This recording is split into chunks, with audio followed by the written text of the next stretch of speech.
No, I ask you that because I don't know, like I try to picture someone, an objectivist political candidate, Okay. you know, and trying to implement an agenda that is absolutely coherent with objectivism without compromising.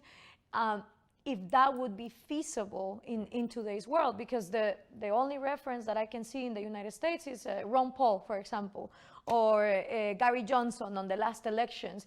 But if I contrast their agenda, for example, Ron Paul with abortion, he was against abortion, against legalizing abortion. So I will always find things that libertarians in presenting politics are going to be disagreeing with objectivists. Right, right. And I don't think it's possible to have a pure objectivist candidate, per se. Yeah. And she always stressed that the battle is not at the political level. So the battle is at the intellectual level. So what needs to happen is spread the ideas, educate people, and then, once the ideas are widespread enough, people will start to demand and vote for candidates who are going to enact those policies.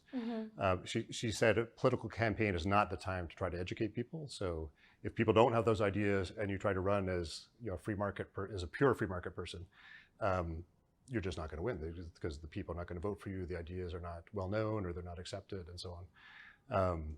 So she was very much that the real battle is on the intellectual level.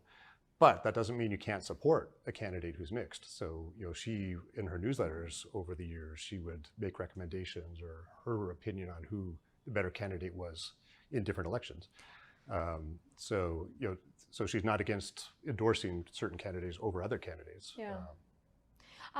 I agree that political campaigns are not the time to educate people. That's when it happens too late. And it always happens to me in Latin America. We have elections every 4, 5, 6 years. And whenever I go to a country and I explain to them, listen, it's about changing the mentality, especially in Latin America, where we have this victimization culture and poverty as it is seen as a virtue.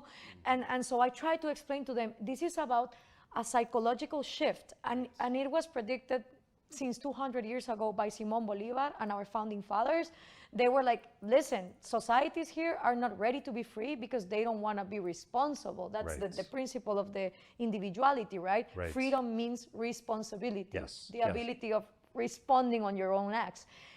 And when I try to explain that to them, they always say, okay, yes, that's what we need to do in the long run. But we have elections coming up right now, and we need to do something now. So what do we do? And I'm like, you're not getting it, right? It's so frustrating. But at the same time, I understand that most people don't think on the long term.